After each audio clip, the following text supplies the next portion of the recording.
ఎవరైనా సరే ఆరోగ్యంగా ఉండాలంటే శుభ్రత పాటించాలి. మరి శుభ్రత కావాలంటే ఎలిం ప్రొడక్ట్స్ వాడాలి. ప్రభాస్ నా ఫీలింగ్ ఏంటంటే I like Prabhas should be shown like Tarzan. Is got the physique of Tarzan. నేను అది అక్కడ మిస్ అయ్యాను. హీరోయిక్ ఎలివేషన్ అంటారా? ఆయనకి ఏదో ప్లేట్ పెట్టి అది పెట్టి ఇది పెట్టి ఇదంతా ఆర్డినరీ దీంట్లో వచ్చేసింది కదా బాహుబలిలో. Repeated dressing, Baahubali type of dress and all that. Prabhas మ్యాచో muscle man. So అది ఎక్కడైనా ఒక సీన్ వస్తుందా ఏమో ఎదురు చూస్తే అది లేదు. Songs are not catchy. అంటే మ్యూజిక్ మీద ఎక్కువ ఫోకస్ చేయలేదు. మన బయటకు వచ్చినప్పుడు ఏదో సాంగ్ హమ్ చేయాలి కదా, అది లేదు. ఇది ఒక డిఫరెంట్ యాంగిల్లో చూస్తేనే నచ్చుతుందండి ఈ సినిమా. Hit movies hit, that's collected crores, అదంతా ఓకే. అదంతా ఫస్ట్ పార్ట్ అది okay. Now the second part వచ్చేటప్పటికే you have to people will be thinking ఏంటి, because the hype was so much.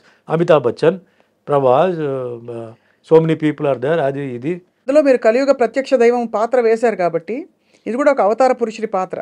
కల్కి అవతార అంతా ఉంది. నాకు అక్కడ ఏమి నేను మిస్ అయ్యన్న ఫీలింగ్ నాకు లేదు. I didn't feel. But fantastic making, Ashwini Dutt గారిది మేకింగ్, సెట్స్ కానీ అవన్నీ కానీ బ్రహ్మాండం. డైరెక్టర్ ఈజ్ సూపర్ బ్రెయిన్ అండి.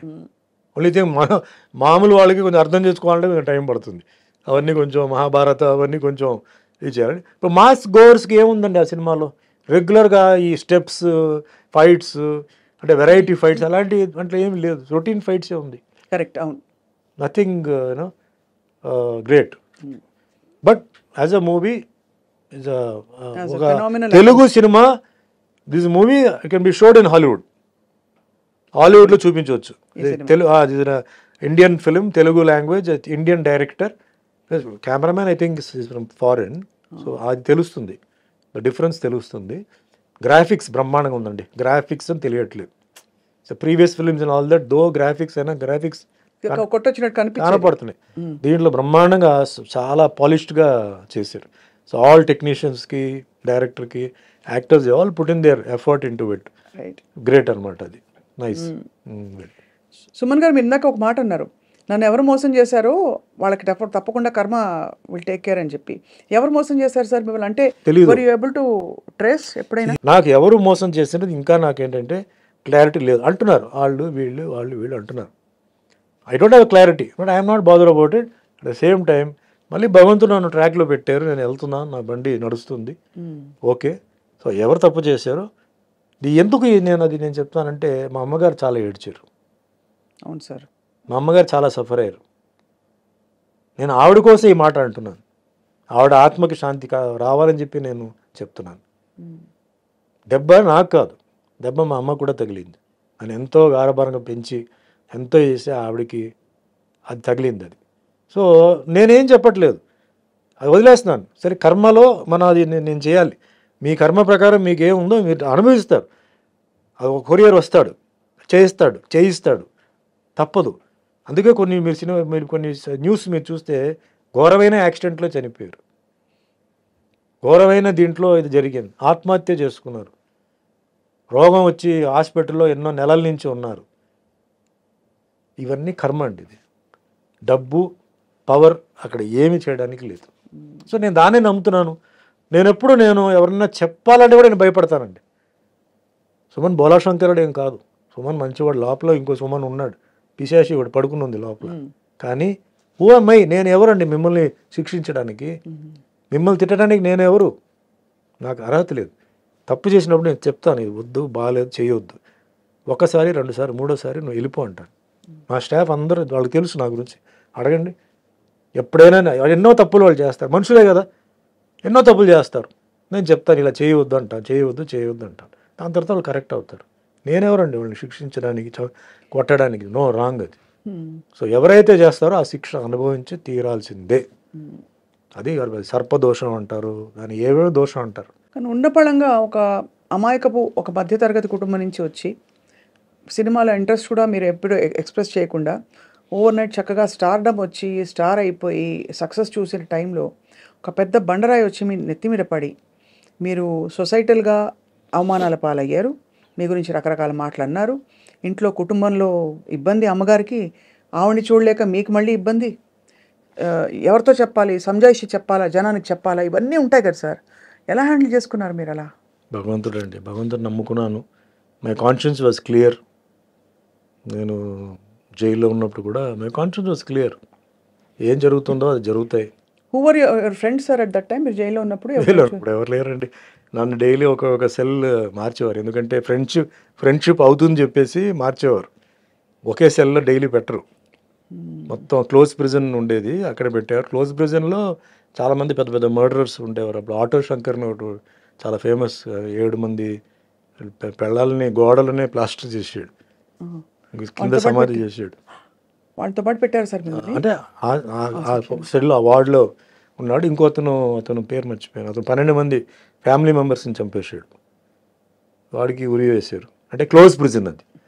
క్లోజ్ ప్రిజన్ నుంచి మళ్ళీ నేను బయటకు, అప్పుడు మన కరుణానిధి గారు పొలిటికల్ ప్రిజనర్గా వస్తే సుమన్ ఎందుకు అక్కడ పెట్టారు, అతను మామూలు గుండాజ్ యాక్ట్ కదా, బయట తీయండి అని చెప్పి అప్పుడు నన్ను బయట తీసుకొచ్చేసి మామూలుగా డైలీ ఒక్కో సెల్లో మార్చారు. అంటే ఒక్కో సెల్లో 3 ఉంటారు, 5 మంది ఉంటారు, 7 మంది ఉంటారండి ఒక్కో సెల్ని బట్టి.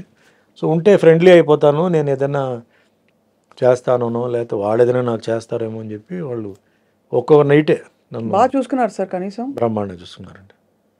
ప్రాపర్ ఫుడ్, ఫెంటాస్టిక్ ఫుడ్ అండి. నాకు అసలు ఇది లేదు. అసలు మిగతా ఖైదీలు కూడా నన్ను బ్రహ్మాండంగా చూసుకున్నారు. నన్ను ఎక్కడ ఒక్క సెకండ్ కూడా నా మైండ్ ఎక్కడన్నా ఇది అవ్వకుండా బ్రహ్మాండంగా చూసుకున్నారు అనమాట. సో వాళ్ళ కథలు అన్నీ వినేటప్పుడు అంతా చాలా ఇంట్రెస్టింగ్గా అయినాయి. జైల్లో చేసిన ప్రతి ఒక్కరూ అంటే తప్పు చేసిన వాళ్ళు కాదండి.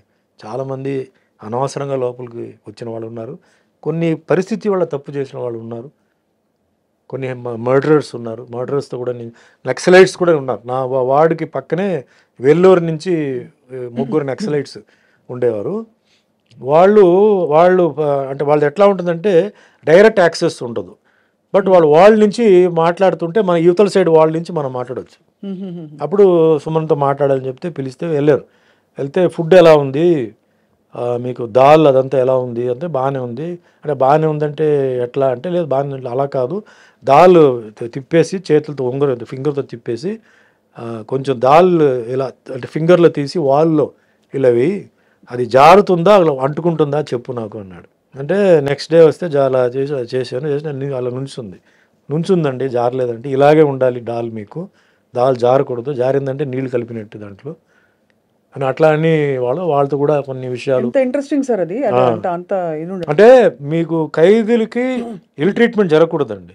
వాళ్ళకి ఇంత ప్రోటీన్, కార్బోహైడ్రేట్ ఇదంతా ఉంది, లెక్క ఉంది, అది కరెక్ట్గా ఉండాలి. ఫుడ్లో కనుక తేడా వస్తే you can complaint. Basic human rights violation. Yes, you cannot be ill-treated inside. Very famous heroine. I was about to act with her, but she burnt herself up. It was a very sensational case. Love failure. She was in love with somebody and she burnt. Atla. So this journey, okay, nakenante like see basically and all the heroines and all, they like me a lot because the way how I behave, ne ela maatladta ela chestanu. Nobody Sumanto maaku cinema vaddu na evaru cheppaledanడి. I used to keep my limits, but set lo character used to be open. What character demands I used to do it, and చెప్పి చేయడమే. సడన్గా చేయాలి, prepare చేసి అంటే ఇది నేను ఇట్లా చేయాలనుకుంటున్నా, ఇలా చేయాలనుకుంటున్నా అని చెప్పి వాళ్ళు ఓకే అంటే వద్దు మాకు అది చేయవద్దు అనుకుంటే డైరెక్టర్ కూడా కొన్నిసార్లు జనరల్ ఏమవుతుంటే కొంత డైరెక్టర్స్ దిల్ టేక్ అడ్వాంటేజ్. లేదు సార్ మీరు టేక్లో టక్కుని చేసేయండి మీరు అది చెప్పేవారు. లేదండి నేను చేయను, అది అనవసరంగా నాకు ఆవిడికి గొడవలు వస్తాయి, అడగండి మీరు ఓకే అనుకుంటే కంఫర్టబుల్గా పెట్టాలి తప్ప లేదా మీరు చేసినట్టు మళ్ళీ ఎందుకు అట్లా నేను అవాయిడ్ చేసేవాడిని. So that way I was very friendly. Main బేసిక్గా మా గురుగారు అదే రామన్న గారు ఎప్పుడు చెప్పేవారంటే డబ్బులు ఎప్పుడు నువ్వు అడగొద్దు, నీకు డబ్బులు వస్తాయి, నీ ఆఫర్ నీకు ఆటోమేటిక్గా నీకు వస్తాయి. నువ్వు చూడాల్సింది discipline in the set, timing, devotion, dedication. Once ఒక ఇది ఒప్పుకుంటే డైరెక్టర్కి నువ్వు వచ్చి స్టూడెంటే, డోంట్ థింక్. తప్పు ఉంటే అడుగు, తప్పు లేదంటే వాళ్ళు చెప్పింది చేసుకొని వెళ్ళిపో అంతే. ఆయన కొన్ని పాయింట్స్ పెట్టారు నాకు. నా లెవెల్లో నేను సక్సెస్ఫుల్ అండి. 46 years ఇండస్ట్రీలో ఇన్ని సినిమాలు చేశాను, ఇన్ని క్యారెక్టర్స్ చేశాను. పెద్ద పెద్ద స్టార్స్కి దడ పుట్టించి తమిళ్లో ఎలా ఉండేది మీకు పోటీ? సేమ్ చాలా పోటీ ఉంది పోటీ కదా పోటీ తమిళ్లో. పోటీ ఉండేది. ఎవరెవరు సార్ పెద్ద పెద్ద స్టార్స్ అప్పటికి ఎవరున్నారు మీ సమూజీలు? కమల్ రజనీ మాకన్నా సీనియర్ అనమాట. సీనియర్, అవును. జస్ట్ ఒక కమల్ చాలా సీనియర్, కమల్ చాలా సీనియర్. ఆయన అఫ్కోర్స్ ఈజ్ మై నాకు ఇన్స్పిరేషన్. నాకు అన్ని శివాజీ ఎంజిఆర్ గారి తర్వాత నెక్స్ట్ నాకు కమల్ రజనీ.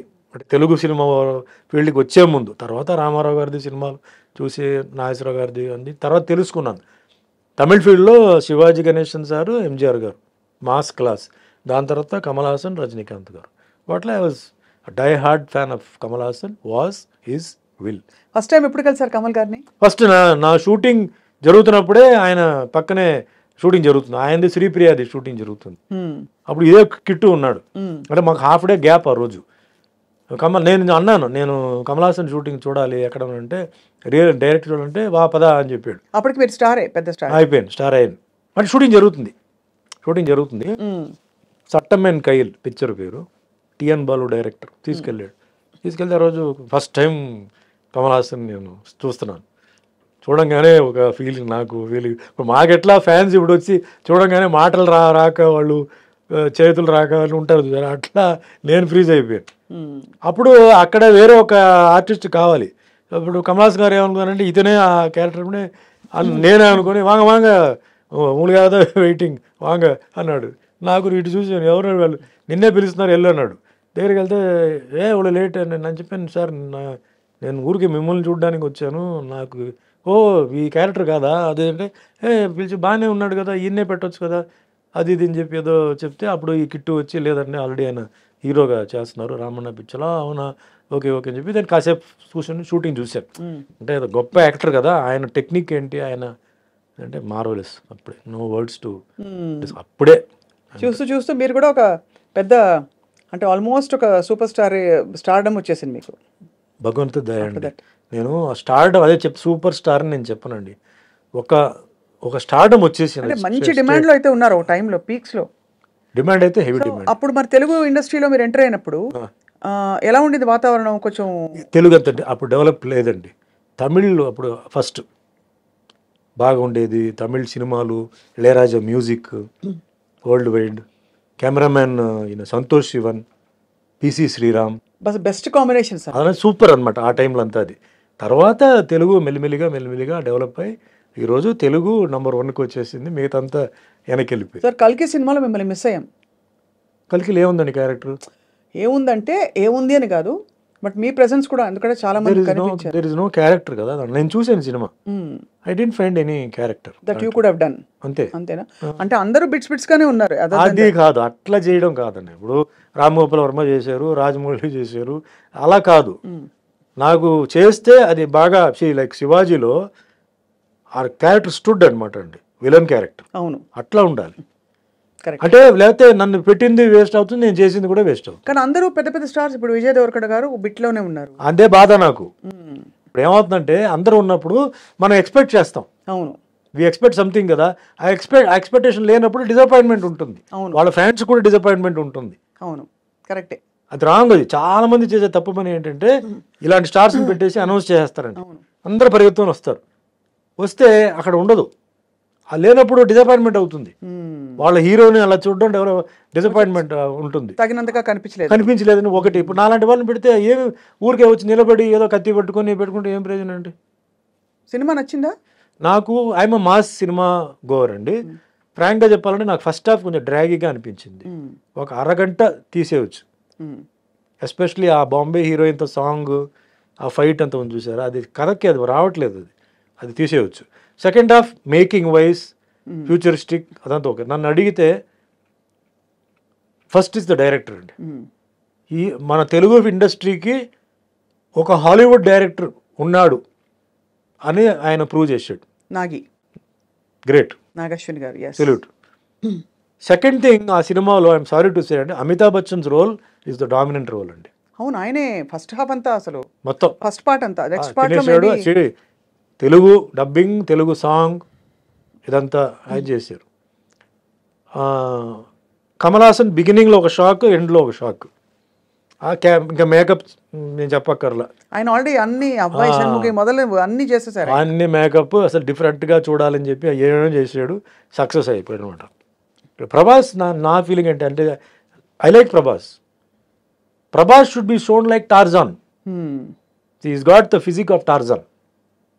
నేను అది అక్కడ మిస్ అయ్యాను. ఆ హీరోయిక్ ఎలివేషన్ అంటారా? ఆయనకి ఏదో ప్లేట్ పెట్టి అది పెట్టి ఇది పెట్టి ఇదంతా ఆర్డినరీ దీంట్లో వచ్చేసింది కదా బాహుబలిలో. Repeated dressing, Baahubali type of dress and all that. Prabhas మ్యాచో muscle man. So అది ఎక్కడైనా ఒక సీన్ వస్తుందా ఏమో ఎదురు చూస్తే అది లేదు. Songs are not catchy. అంటే మ్యూజిక్ మీద ఎక్కువ ఫోకస్ చేయలేదు. మన బయటకు వచ్చినప్పుడు ఏదో సాంగ్ హమ్ చేయాలి కదా, అది లేదు. ఇది ఒక డిఫరెంట్ యాంగిల్లో చూస్తేనే నచ్చుతుందండి ఈ సినిమా. Hit movies hit that's collected crores, అదంతా ఓకే. అదంతా ఫస్ట్ పార్ట్ అది okay. Now the second part వచ్చేటప్పటికే you have to people will be thinking ఏంటి, because the hype was so much. Amitabh Bachchan, Prabhas, so many people are there. అది ఇది ఇందులో మీరు కలియుగ ప్రత్యక్ష దైవం పాత్ర వేశారు కాబట్టి ఇది కూడా ఒక అవతార పురుషుడి పాత్ర. కల్కి అదే కల్కి అవతారం అంతా ఉంది. నాకు అక్కడ ఏమి నేను మిస్ అయ్యన్న ఫీలింగ్ నాకు లేదు. I didn't feel.